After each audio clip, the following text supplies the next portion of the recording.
Read by Dale Grothman. A Wireless Message by Ambrose Bierce. In the summer of 1896, Mr. William Holt, a wealthy manufacturer of Chicago, was living temporarily in a little town of central New York, the name of which the writer's memory has not retained. Mr. Holt had had trouble with his wife, from whom he had been parted a year before. Whether the trouble was anything more serious than incompatibility of temperament, he is probably the only living person that knows. He is not addicted to the vice of confidences. Yet he has related the incident herein set down to at least one person without exacting a pledge of secrecy. He is now living in Europe. One evening he left the house of a brother whom he was visiting, for a stroll in the country. It may be assumed, whatever the value of the assumption in connection with what is said, that his mind was occupied with reflections on his domestic infelicities, and the distressing changes that they had wrought in his life. Whatever may have been his thoughts, they so possessed him that he observed neither the lapse of time nor whither his feet were carrying him. He knew only that he was passing far beyond the town limits and was traversing a lonely region by a road that bore no resemblance to the one by which he had left the village. In brief, he was lost. Realizing his mischance, he smiled. Central New York is not a region of perils, nor does one long remain lost in it. He turned about and went back the way he had come. Before he had gone far, he observed that the landscape was growing more distinct, was brightening. Everything was suffused with a soft red glow, in which he saw his shadow projected in the road before him. "The moon is rising," he said to himself. Then he remembered that it was about the time of the new moon, and if that tricksy orb was in one of its stages of visibility, it had set long before. He stopped and faced about, seeking the source of the rapidly broadening light. As he did so, his shadow turned and lay along the road in front of him as before. The light still came from behind him.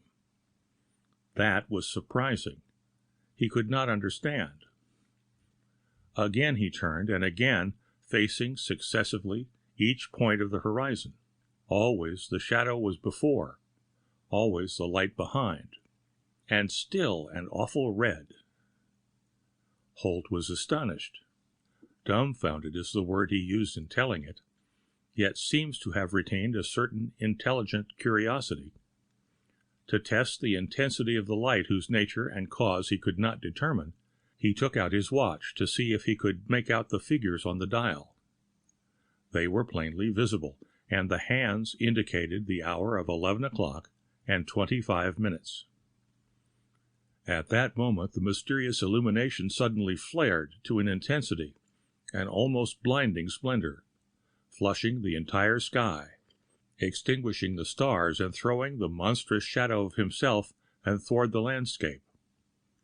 In that unearthly illumination he saw near him, but apparently in the air at considerable elevation, the figure of his wife, clad in her night clothing, and holding to her breast the figure of his child. Her eyes were fixed upon him with an expression which he afterward professed himself unable to name or describe, further than it was not of this life. The flare was momentary, followed by black darkness, in which, however, the apparition still showed white and motionless. Then, by insensible degrees, it faded and vanished, like a bright image on the retina after the closing of the eyes. A peculiarity of the apparition, hardly noted at the time, but afterward recalled, was that it showed only the upper half of the woman's figure. Nothing was seen below the waist. The sudden darkness was comparative, not absolute, for gradually all objects of his environment became again visible. In the dawn of the morning, Holt found himself entering the village at a point opposite to that which he had left it. He soon arrived at the house of his brother, who hardly knew him. He was wild-eyed, haggard, and gray as a rat. Almost incoherently, he related his night's experience. "Go to bed, my poor fellow," said his brother, "and wait. We shall hear more of this." An hour later came the predestined telegram. Holt's dwelling in one of the suburbs of Chicago had been destroyed by fire. Her escape cut off by the flames, his wife had appeared at an upper window, her child in her arms. There she had stood motionless, apparently dazed.